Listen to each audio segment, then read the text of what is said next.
abusuafo saa na otwe mu so onyankopon ayeyadom yedi adusua etoso du ba ko ne de bro na wohwe atifi asem na ose sharing the story of Jesus reche Yesu hu asem no yedi be bro sisia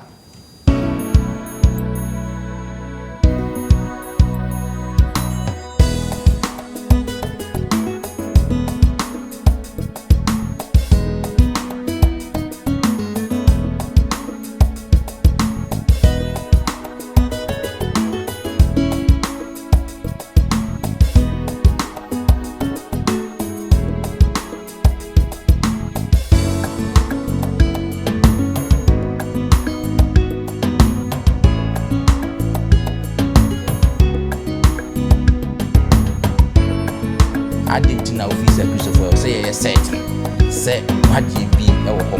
can you focus in this after class of them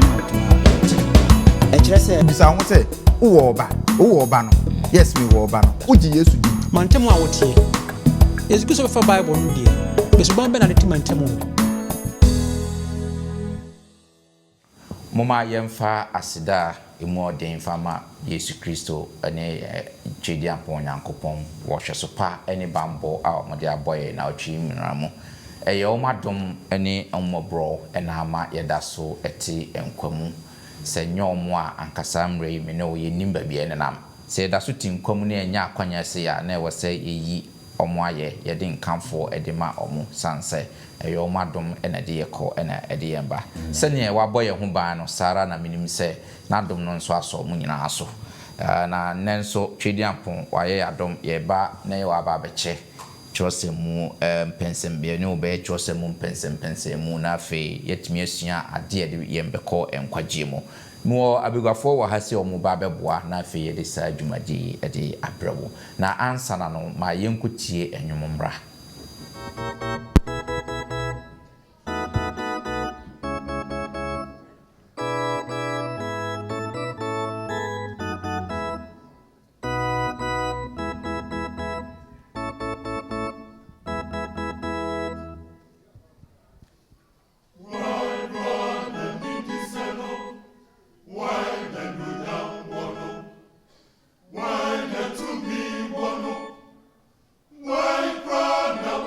Yes.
so yɛda enyumtufo yi ase sɛ wɔn de enyum abrɛ yɛn ma yɛde adi yɛn Sabbath school adesua yi animu akan sɛ na ɛmadi kan me wɔ biguafoɔ sonko wɔ ha se a wɔn bɛboa na afei yɛde emu mpɛnsɛmpɛnsɛm mu ɛde abrɛ mu yɛfrɛ me Bismarck Mensa ɛnɛ twedi ampɔn Nyankopɔn adom nti me wɔ Elder Degraft yɛboa ɛka me ho ɛwɔ ha se Elder deɛ sene de bia yɛhwɛ no ɔno a ɛboa madi ɛkɔso yie pa Elder yɛmo akɔaba sara na nne nso masan asaya adom twedi ampɔn Nyankopɔn ɛsa de Pastor Samson Aboagye nso asan abɛka me ho wɔ ha se nti pastor yɛmo akɔaba na fe me botra na me call Elder Hansen Asamoah enso ene twedi ampon Nyankopon de Elder aba beka ye ho ti Elder Hansen wonso yema wakwaba. Amen. Great medam asese yeto nsafre mo aba se yemfa adisuan fambre yetiefo last week adisuan no kwasem ne se na ya adisuan de pa ye hwe eku nkuma ne fap ni nyina so wo kyerosem ne ehu se eku nkuma no e wo kyerosem nyina so pa enye ya no keke na ye de ka so groups mo entity ye hu group ye nhyehyia fie mu ne mompa ne enyese na ye mompa ya na se ye enyese no kwasem se esa disua no eye yende na wo hwe nde de na ansa na ye be kon de de mu no ye be kate ani na fe mama Elder Degraft abompa ye amaye na fe wi a ya hwe nse nden so de mu ye mompa ye odomfo nyame ye da wase edawase so wasan de aba wanim bio no kremu niema pii no wayama yen a efata se ka yehunu na yedi ho adanse mama nsan ehunu de wawurade wutumi yo odo a wo ma yen na gi a wo pese wo gi yen ma yen dan kwa yenhia mudie mu ye ba be pensempensɛ wasemu na yehu ne waya ebeka yen so ni aya dansefo amawo ye pa chopi ma ho nkronkron mra no no amekasa nkyere yen emekyerɛkyerɛ yen na ye ne atiefo nyina de ɔwode maye no asiesie yan me aya dansefo amawo na wo ba enamodom so anyi wanim adom abadom so Kristo Yesu din mu amen. Great. Ti sene na mano gusua na meka no na otwi mu ye hwe se ye che Yesu Kristo ho asem sene earlier lessons no ye disua ye sua bana twam no ye hu se no kasem se nyamsem ka no bia ni ho echen se wode wabrabo dadi kire se Nyankopon aye bia ma se personal ankasa testimony ankasa dance die ye nyamsem ka kese pa de my son say onim dia wo trose mu de se bi obi kura mpo ni obetumi agi akinye asema o theology ne o doctrine ni obetumi atwea nanso ne Nyankopon aya ma wo ankasa ne de mi hu se ne one wo twen ho asem nti ye hu se very powerful pa se ye de ti sa na wo twen mu ye pese ye hwe kwan ya be fa so ye betumi ache Nyankopon asem no na afoforo nso aka bi na fe yenso yetimi asua niema bebre ewo mu na answer na no ye nkai bosem no wo Yohane enwoma na edikan no 1 John chapter 5 verse 13 and he said Elder why kradwa yetimi akan amaye mama yen kan free Yohane enwoma edikan ti enum nyimudum yensa ose yenu na matwere mabremu mo amoje Onyankopɔn ba ne din die na mohunu se mo wodan kwa na moagye Onyankopɔn ba no edin amen. Great. Yebeba nkabasam no so as ye journey through the lessons no but first of all pastor ma memfan shas ye emfiri so ye hwese yebeche Yesu Kristo ho asem ye ni kancho se ye a Kristofo yi ye basis anase ye nyina so se ye di adanse no enesen medase opani Bismarck okoche bibia na se wunni sade na untumi nchema na nyeyi indi se okoche Yesu ho asem de ya se wunnim Yesu no na wunnim de waya mawo ene wotimi ache etimi de me ka kire nkrofo se ebi mpa bo mukura mpo no ye kan se Abraham Nyankopɔn Isaac Nyankopɔn so Abraham Nyankopɔn oyo Nyankopɔn Abraham Nyankopɔn say Abraham nante Abraham nya experience Jacob nya nante o nya experience it to God not to Abraham no na God ni Nyankopɔn but wo no Nyankopɔn yo Nyankopɔn That's right. sɛ wontimi nya sɛ bɛsi dia now there's no way so betimi akanya me sɛ ma kyerɛ obi but so hwɛ kyerɛ mu a hwɛ bia na me wo mu na mawu obɔne mu ne Nyankopɔn nam na dom so abɛgye me afiri bɔne na me wo mu no ɔno ma ba ne han mu no adanse die kɛseɛ pa bibie ne ho ɛsensa ɛsan sɛ yɛka Onyankopɔn tumi a ɔde transform nipa a wɔwu obɔne mu ɛde ba ne nkwagye mu ɛna de suo ne nyinaa aba nkwagye Nyame de adom yɛn ɛde adom me ɛho adanse di na ɛsɛ medi kyerɛ amansan yɛka adanse di a sɛ de ɛtie no nyɛ sɛ bi a wokotwa ka kwan mu aka ama wo na yɛka ho asɛm we yɛka adanse di a ɛde wo kɔ soro ankasa okay kan yɛ Ephesians chapter 2 no de ba wɔse ɛnkan no ne yɛwu obɔne mu ne yɛwɔ sum mu ne yɛwɔ bonsam tumi mu ne so Nyankopɔn de ne tumi na hoɔden nam Awurade Yesu Kristo so ɛde nkwagye ama yɛn ɛnyɛ yankasa hoɔden ɛnyɛ enuma ne mo yɛadom sonko bi Nyame de adom me amen sɛ mkenka wɔ ne nyina mu hunu ampa mu sɛ ampa modansedie mpa pini yɛ na nipa ka sɛ o menya danse bi adi o but the fact ne sɛ ɛsan sɛ yɛadwen ɛnkyim kɔ sronti no ɛne nkwagye Nyame de ama yɛn nti yɛ na yɛ face yɛ dansedie bia but ankrankra bira wo Nyame fie bia yɛ Kristo ni bia no o a testimony you have a story to tell sɛ adansedie na Nyame de adom wo no na sɛ de Nyame yɛ ama wo no ɛwɔ abrabɔ mu no ɛna ɔsɛ ka kyerɛ mansan na obi nso ehu sɛ ampa yɛsum Nyame a ɔte aseɛ Great. Me da se pa pastor why are there? I think say na hands person ka. Yeah, me da se nti sɛ ne osofo ɛkan na wo hwɛ the basis of your testimony sɛ yɛnyina so pa ya dance die no egyina so a em sɛ ɛhɔ pa na wo ka no efisofo enwoma etimienu chichemu ba kokosi du no Yeah. Paul ɛka nsemienu sɛ ansa na yɛba bɛyɛ agidifoɔ no na sɛn na yɛtie Yeah. ɔsɛ na mo a na nka monyɛ wɔ man na mo a mowu wɔ bɔne mu na nka bibia ni hɔ a mo wɔ no sesei deɛ sɛ woba the second part no a sesei deɛ mo abɛyɛ wɔ man Kristo nti mo nso mo abɛyɛ the commonwealth of Israel a honhom mu no moyɛ Israel for a Onyame ɛdɔm nti the basis of your dance die no sɛ no sɔfo ka o my example ne bi it's not just about ye hunamu nneoma a Onyame ye ma ye nko a eno so ya adansedie ni bia de but adansedie no brofo mu no word me no o yisu ye say testimony and witnessing on the twi kasa no ye diction ni so a enti ni nyina ye ka no adansedie but testimony and witnessing and say o testimony ni Nyame ayama wo a na nka sabio na obi ye obone a untimi mfa nche wo na wo kokobone wo na wo bo adwaman wo na wo bo krono wo na wo nibere wo na wo ye sa noma no a ema ye ka se wawu no to say there you can witness and which is another adansedie but say adansedie ni to say mission wo ko ka asem tifa wo testimony no sa noma no ema ye ntie ye basis ni nyina gina Yesu Kristo asem no so nti na o ka say sharing the story of Christ Yesu ni mu a yentimi eni adanse bia Yes, we make me and nyina mo make a very important point pa fire dance die ho etire personal to say kai bebo me anya mo me na we be say anya me nyina aden na mo fi say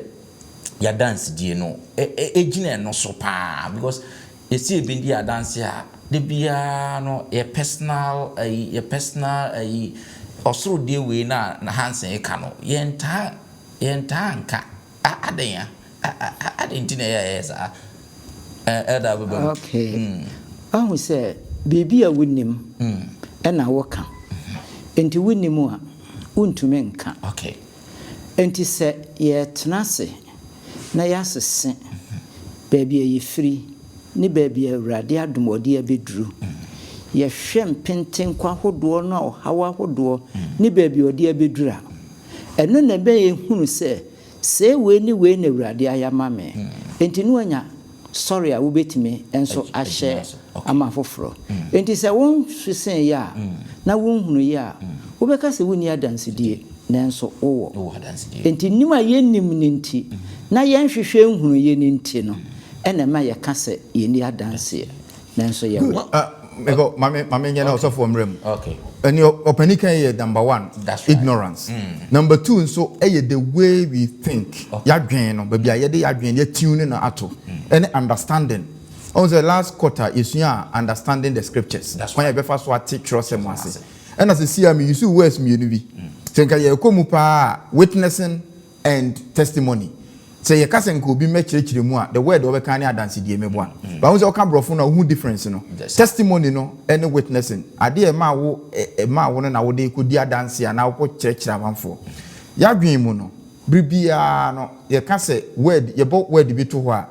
Send ya your woo, o mammy, o papa, as a for womb. Environment, you know. Is it here? See, I can't fast yes, I won't so obeyeno. No, unfortunately, no. In your cancer dance no, we are looking at some miraculous things. Bia, ya green Jesus said no the miracle. And you also walk about make back. Say bebre kwa ebia ya will say obi ka nyambo oh menyesika menyan krata ya dance nyamia yama. But a dance dear we are here about sharing the word of Jesus, no. It's not about that. A part in Libya, but main one your basis near nyamia yama in terms of salvation. That's right. And kwaje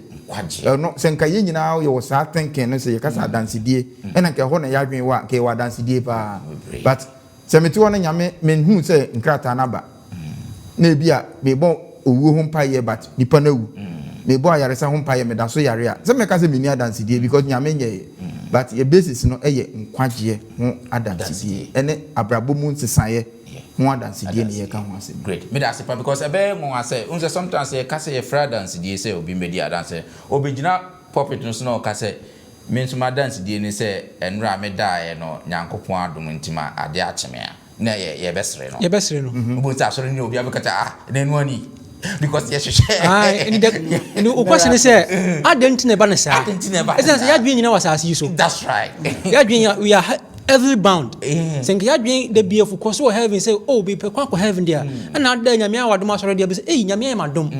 excess nyankopon me wo ho so ndem ka jene go say as long as what we are saying kwa de kan hu say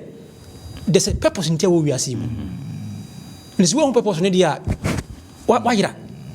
wow na Yesu Kristo no ordine nkwato amaye no abagye ye nkwa enu nti na wa ma okwan se tena se na hwe de wa ye na ka kira manzan se oh nyankopon nkwa bi a ode ma nipa kwa yeah I think say it's very very important agidi for sir adance die we asem we na ehu hia pa moma ye nhye no nso se ne be ya ye nhwe ne ade ye konkwaje no mu ne nka ho asem na eno nso ebeboa ye nkoya nim se wo kenkan Mark enwoma na Hanse me pese obebua sa asemi ama me se o kenkan Mark enwoma na Mark chapter 3 verse 17 na say Yesu Kristo eto John ni James din sons of thunder prana ma was senior na umuduru baabi na I think so umuduru Samaria ho baabi na umupe baabi ada na Samaritans for say na bi sankofo ye momonda ahaze o mubufu ye wo ma ye mfre bibi ma mbe bunkam nkofo we nyina mfiro Yesu Kristo ampena sa nti oto omudi aprana ma omunya sa wo hwe omo nature sene ye wo omo akoko duro sem ne na omo de ba mu wo honom no omni Yesu Kristo nya encounter no eye den me that's eye den the question is say din aprada man Yesu no na de to omo nwanwa say the first time I who say Yesu atu nickname yes no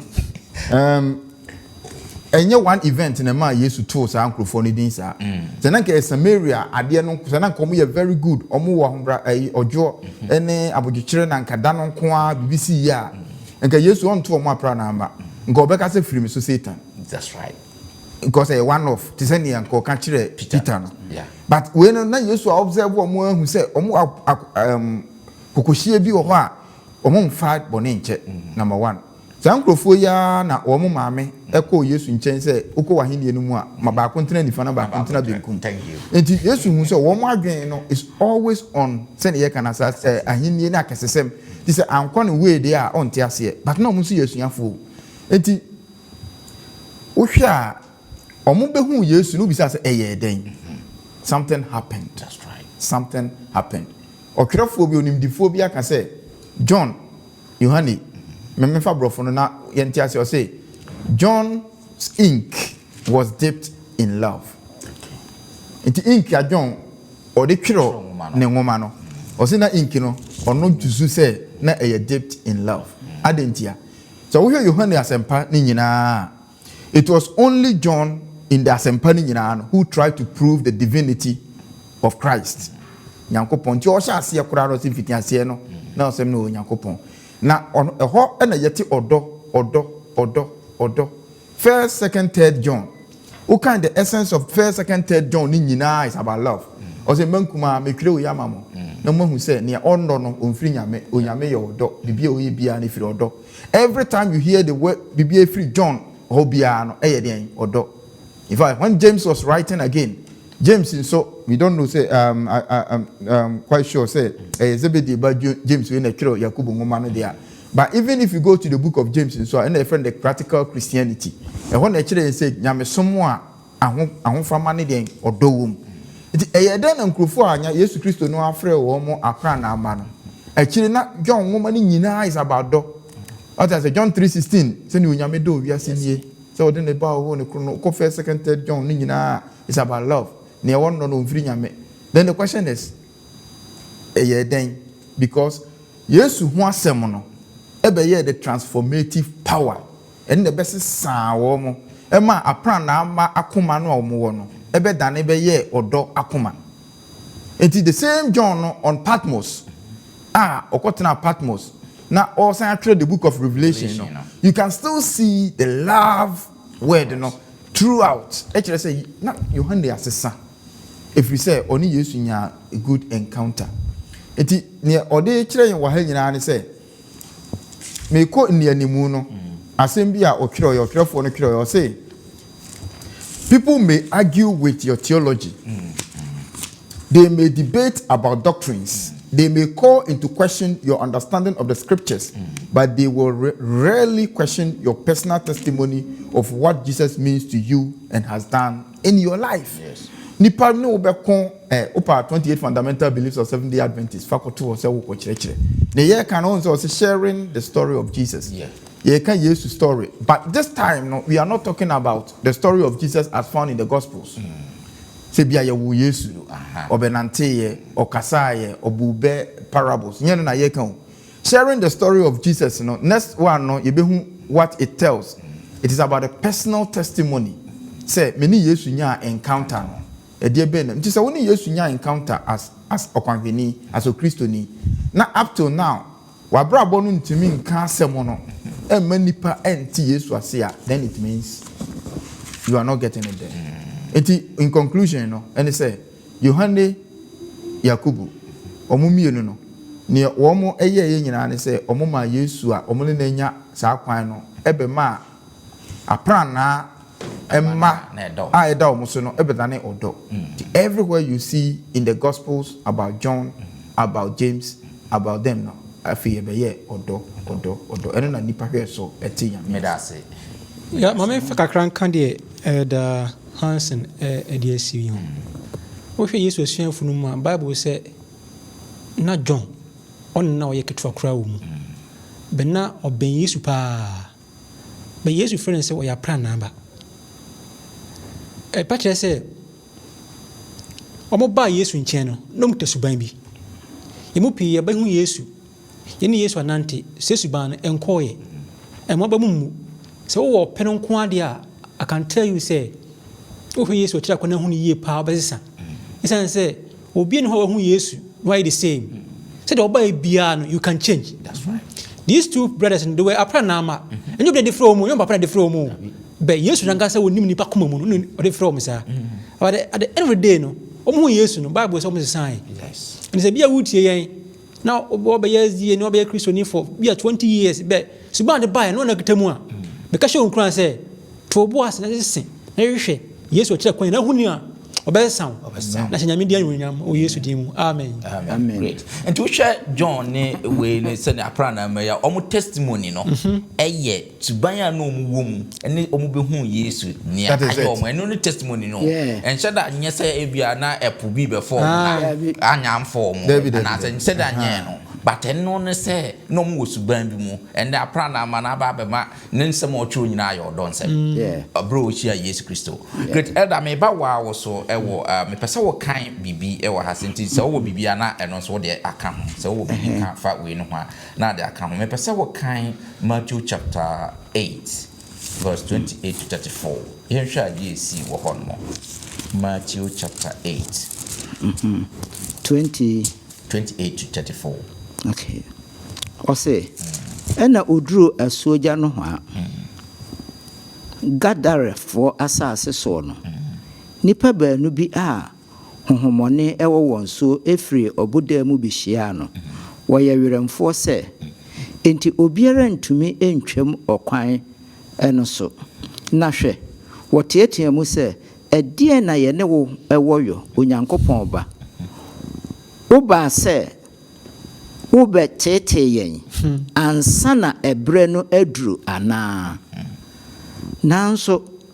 mprakuo kese bi eredidi akirikyiri na honhomone ne sre no se wutu ye ne a ma yen kwan na yen kompraku no mu na wo se won se monko na wo firi adi ko mpraku no mu na hwe mpraku kuo no nyina ebo ogridi sane obotan kokro no ekogu epum na wo wuwu ensuo no mu na wona a wohwe won so no edwane na wokokro num koka ni nyina ne won a na ahomone ewo won so no eho asem no na hwe krom hofo ni nyina firi di se worebehia Yesu na wohunu no wosre no se wonfiri won ahye sonko amen great and that just a story ya ewa say sabe wo ma ahombone bia show mo ma eno mo nso mo ni Jesus Christo nya encounter ena na esi ye no krumafo no baaye no de omo nso mo be kan ye no ade na esi afiri wo ase efa Jesus Christo wonne na chia na esi efa ya dance de ne nasama ya echi yo adisua pi ewo saasem kakra we se ya yentimi nkoni nyina mu ba ye fa nsempo kakra bi ewom ebeboa yen de di kan no ami ye hunu se woni Yesu Kristo enya nkitahudie bia no a wo beye abode foforo nsesaye bi eba ewo wumu efi se ye di nasem kura no se beka ya Ferris ni Preto no mo yaka but oka wombo aha yes enti biri bia woni Yesu benya nkitahudie bia no wonye sede wote no baako de etoso bio no wo hwe nsem a abodamfo ne kan ye no a aden wa ba betete yen wa ba se wo be ha yen abetete na wo pese wo ha yen ansa na ebre no adurana enti ahanso mehu se won wankasa ntebie na no mu no wotie ayina na menyini se wo mo pe efise wo madanse ne kire se tebie no a wo mu no bibi da wanimu a edo mo be ko se yemu etina che se so munya oje a wo mo pe nanso on be den efise tebie no mu no honhomfi ntimi ntu honhomfi enti Yesu na wo hu niema nyina se de adisua bi etwa na ye ka no se obi biara nam bia awurade adua nyamisu bi wonimu a se be ya ebe mu obetimi ehu wo no Nyankopon no anya nkwa nanso boni nti no yenhu nanso obi eboa wo a etimi etwe wo ba enti wa dance edi ne kire se na wo mu hia wo je enti wanse o ka se ahomone no eyi wano se wu pamoye ne a wo mo kire baabia Yesu aha wo ma wo mo nkro no se mapa wo de ne mo nkoi ena pa ene nipa ni nya wo mfa ahodie wanse wo hwebra wo mu nya wo mfa ahodie na oman no fo ne baaye na eho mu ntimi mfa ho eya tete ene wo how bebre ne mo afamu anka ese wo ani gie no wo mani anye na mmom ka kyerɛ yesu sɛ wɔmfiri wɔn hyeɛ so ɛnkɔ ɛyɛ wohwɛ anipa no a wɔn dwane kɔ kuro no mu a ɛnka wohwɛ nsɛm a wɔn kɔkaeɛ no a kwan bi so no ka ebi ɛbɛdwene ho sɛ yɛ nanso no ɛntimi nyɛ papa ɛfiri sɛ nyɛ yesu ho adanseɛ ɛne suahunu ebi no wɔn nyaayɛ a wɔn kɔ kuro no mu na mmom wohwɛ a ɛyɛ saafo na wɔn nya afa ahodie no enti bra yesu ɛka sɛ monkɔ mo abusuam na deɛ awurade ayama mo monkɔ ka ho asɛm no saafo no wɔ suahunu paa ne adanse a wɔn betimi aka obi ntimi nyi wɔ akyiye na meka ne sɛ yesu yɛ obi a anuanom si yɛba ne nkyɛn na yɛnya nsesaeɛ a na deɛ awurade adom a ɛfata so ɔde dom yɛ no yɛne ane yɛapoɔ to ɛho nea ɛtɔ so bio no anso hɔ a saa berɛ ne deɛ ɔmanfoɔ no anhu deɛ yesu ayɛ de ama wɔn nanso ɛno akyiri no wɔse nkura na atwa hɔ ahyia nkuro bɛdu a na atwa ahyia hɔ no wɔse akyire no ɔmba bɛgye yesu kristo die ɛkyerɛ sɛ saa mmeranteɛ mmienu a yesu sesa wɔ no adanse a wɔn kɔdiiɛ no ɛso aba bebree ɛfiri sɛ ɛyɛ suahunu a na nyɛ de obi aka kyerɛ wɔn na mmom deɛ wɔn ankasa a wogye ho akyinnye a ɛnyɛ yie. Great. Me da se pa am say yes. One short point I made can we when say yeah. Some mmeranteɛ mmienu yi a yɛka wɔn asɛm ɛm sɛ Mark or concentrate on one of them but Matthew ɛka wɔn mmienu ho asɛm saa mmeranteɛ asɛm a yɛka yi na wɔn nya opportunity biara ɛnkɔ children Sabbath school da wɔn nya Sabbath school da wɔn ɛnkɔ divine service da ɛna wɔn ɛnkɔ camp meeting da ɛna wɔn mfrɛ sɔfoɔ biara da. I'm saying all this to tell say the testimony was yɛka sɛ adansedi a straight away yanko di adanse ana yanko ka Yesu ho asɛm a on her first year beba sɔfoɔ asɔmpanyin Bismarck but these are people senior opani akyire mu kama no they had not had previous encounter with scripture or Christ. Sermons ahodoɔ no wɔyɛ sermon on the mount wo sɛ wɔn na brantie nka ho bi ɛyɛ dan na wɔn tumi kɔ kurom kɔ di adanse ma de Decapolis ho nyinaa 10 cities towns na ɛwɔ hɔ no ɛka bo mu a wɔn ti Yesu ho asɛm and they were the first missionaries that used to send it out. Sabre no on Sunday ne suafo no bia o monkɔ no ɔmo na wodi kan send them out but wɔn tumi kɔ yɛ adwuma di adanse ɛde adanse die they didn't go with Sabbath school ɛna wɔn amfa Bible quotations na kɔɛ ɔmo de ɔmo personal testimonies na ɔmo nya agidie wɔ mu firi sɛ ɔde ɔmo firi one state bi ɛde ɔmo aba nkwagye mu so ɛhɔ ɛna asɛm no nyinaa ɛwɔ no sharing Jesus ti ɔmo te sɛ nea akwana na n'ani afira no ɔmo kan ya ɔsɛ me deɛ kane no na me nifra ni te sɛ deɛ m'ani abue ni minimo ano no it is about how God te sɛ yenyi ni sɛ Yesu ama yɛn saa change of life no a ɛne na testimony bɛyɛ din pa but ɔsɛ sɛ change no ɛyɛ ade ɛyɛ very very acceptable ɛma yankasa yɛgye tum sɛ yɛ change na ɛyɛ easy. It's like can ade a winim you know how difficult is that. That's right. Nigidi says ɛno na ɛyɛ medam ase pa ya ma me fa we enka de mpanifo kan ho mindine mo ngo ho ne sɛ emrante na Yesu sɛ wɔn ade no omko kan de Yesu ayama wo mu ba Yesu kokro mu no manfo no pamo sɛ ehia wo wɔn sɛ mantimi bi wo ha wokɔtena hɔ a wontimi nka nyame asɛm wontimi fa Bible sɛ wɔka nyame asɛm Yesu amepere ho wɔsɛ mo nso monkɔ baabi a mofiri bae nti ɔma sɛ nnipa yi kɔ kurom hɔ ɛyɛdɛn ɛkɔka deɛ ɔno ɔmanya firi Yesu nkyɛn the next time a Yesu kɔ no ɔsɛ ɔma mu no nyinaa ɛbɛhyia Yesu mantam a wɔteɛ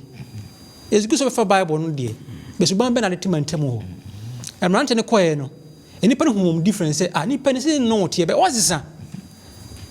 ɛne sɛ memantam a mete no sɛ bi a yɛma me kwan mefa Bible kura mpo no I should be able to use my own lifestyle. That's right. Me be kanya mesem. Okọ ye nuanom omo Arab countries na. Obo ha on ti Bible krampo dinda. But individual be a bra born no musuba yomonamono and omotimuno. Say, these people are quite different people. It will man tell me what here we see we Christian no. Suban be na the two. O de kenya mesem. And answer what the pamwakra. Great. Me da se pa Pastor says still na think say me pese o train assurance ana say anidaso ben nkwaje anidaso ben na ye wo say yegusua say ye be testify and say ye be ka ye be share Yesu Kristo ho asem ye be che Yesu Kristo ho asem identity na officer Kristo for say ye certain say nkwaje bi ewo ho ma ye eternal life bi ewo ho ma salvation bi wo ho ma ye enunti ye contest so sometimes we ko ka asem na wa wonye sure o ka na say e die na ma ye sa assurance no assurance na die nya me dia ma ye se die kan di kan say ye gidi se Nyankopon agye ye nkwa ese nkwanje ona already Yesu dia dom ye nti no ena egitum se ampa de obi a time a obefa ya gofia ka home endi se Kristo ni bia no ese unya da ahotoso ne se unyame e de se nkwanje no adom ese se Ephesians chapter 2 no ken kan ba for mo na wo se enam ye nyuma so na odi agye ye nkwa no na already Yesu Kristo so odi ma adom so Yesu Kristo gidi a wo no mu gidi mu na we are all workmanship with God. That's right. Odi abrabo pa ene ne pa se yenyini suban pa no eden adi ene se yese ne man nyina na etran Yesu nas pa dia ene se gitum se ye won kwagye Onyankopon de adom yen no. Amen. Yeah, Abraham. Ena medical crep to the suffer kan no so. Ohu se niema Kristo Yesu eyoye no. Edi adanse se si enim hwe kura no a eno kire yen se owo nkwa yemfa ne se panimfo ka se mbi se kwatere kwa so obema antuma ya tini din e kire se antuma no oni bi no ye de no amaudi ni din ba so sikani a wono ahihye dwapade ka so obema antuma menyini so obaji hu nchim dabi ena Yesu na nkasa nso obaaye no obi a wawuo onyane no benkwam de wo yare sebio Bible say waton na dwapade nyina asa ba beye buruburo adruyefo entimi amwa no prekope Yesu ama ne ho ato no abenkwam enti se nipa wei eketro se wo nkwa menyini so obaji ho nchim enti ni nyuma no edadi se so ka so wo nkwa eye no kretrodo that's good me Johnny Kakra say the testifying with assurance. Say who get the power can say unye sure asem no kra wo kan mami bia na wo ton na duane kontesio ono ate ho nkwan impu se be the new nti wo awo beto bi no you don't even have a sure is nkwan be dam what to konteni bi but obi so ho a o sure sa de na me ye no this is it right. Now the assurance of salvation enti na ye kan ye nyina o in the Bible no 1 John 5 11 to 13 yeah Omayen opening ka wait me kan kakra ma yen 1 John chapter 5 11 to 13 now all be our kind no mamika brofu bi ha or say look to me and be saved all you ends of the earth for I am God and there is no other. Isaiah 45:22 o say hweme na nyankwa na me nyame machi obi ni ho o hwe Bible no mu a the whole the kan nyina na yankwaje ni ginade enso or say adom no de agemo nkwa na free mu nyuma mu that's right it is free 1 John 5 5:11 to 13 no o say na ye ni adanse no se Onyankopon ama ye ndankwa good na enkwa no wo oba no mu de owo oba no ewo nkwa no that's it de woni Onyankopon oba no oni nkwa ye no na matwro mabrɛ mu a muji Onyankopon oba ni dindie na mahunu se mo wodankwa na maji Onyankopon oba ni din adi amen and this is a sure word we hear words no use yan kai bo sem no ho na wo no se me twra brɛ mu ne owo oba no ewo nkwa e didn't say obenya nkwa ana se e bia obenya nkwa enti ye nkwa je no so obi bisa wo say assurance wo nkwaje a o say your problem because me kai say Ellen White statement bi o or say don't say that I have salvation.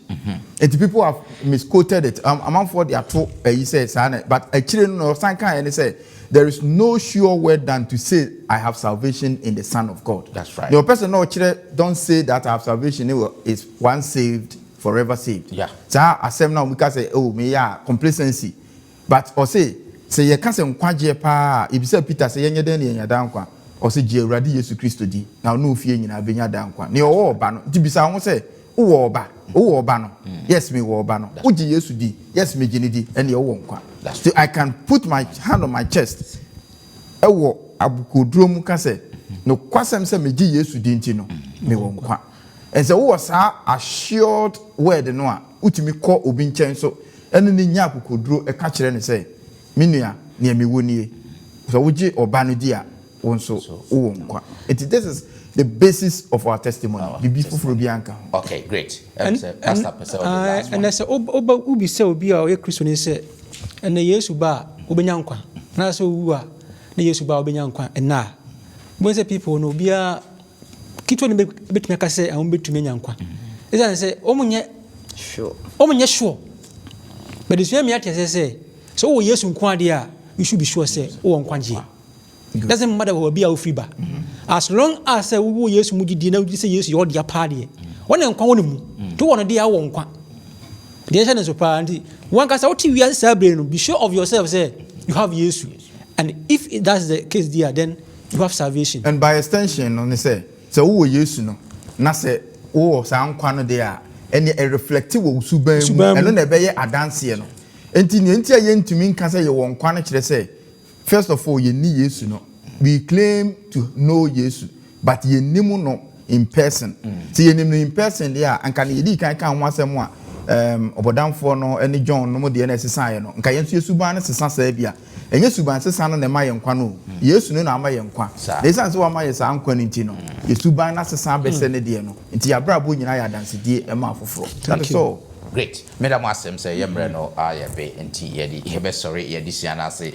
ma ya de pa ma ya de maboa ama maduso so additional agidi for addition etoso dubako ana yedi abro no ye che Yesu Kristo hu asem no eno na ya amaboa fo na boa ma ya twetwem no we nye say ye kwache Yesu Kristo hu asem eda ye wo no ne ma medin de say ne papa di dabi ne Yesu aya ma wo no o ka kire obi no na chese wo che Yesu Kristo ho asem eno no se Yesu Kristo afre se ya ba be ye ne ma no de eno krampo no e ya asem a e poten e wo se ye kwa abonten sa chafa no sa kwanya no de amaye no e ya asem e wo se kwa abonten na e ka kire afofrom se o maboa adoso adisua no pa ye minim se ye nso yesua ya famu aba na se na e de adisua to so dumi no nso ade bebremo moma ye nkate ni na pastor enhira so mai Yamere hye moma ye mompa baabi a ubia. Onyankopon twedi ampon. Una enimdifo, una dwen nyina efriwo. Uye tumfo nyina mu utumfo, ne wokan na yeho. Enhyiranka undin se wonam mpanimfo so de adusua kunini amayen. Ni nyina ne se onyame wo hye gidie din se ebra ya wo wi yema yensu ene enban enye dansi de kese ema wona anim wo ye mantamo no baabi na mu bia no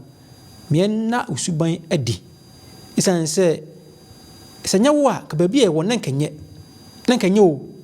ne awu da bonimu na hantanya homaso abayi gro ne huhumfi nense bere be hu wi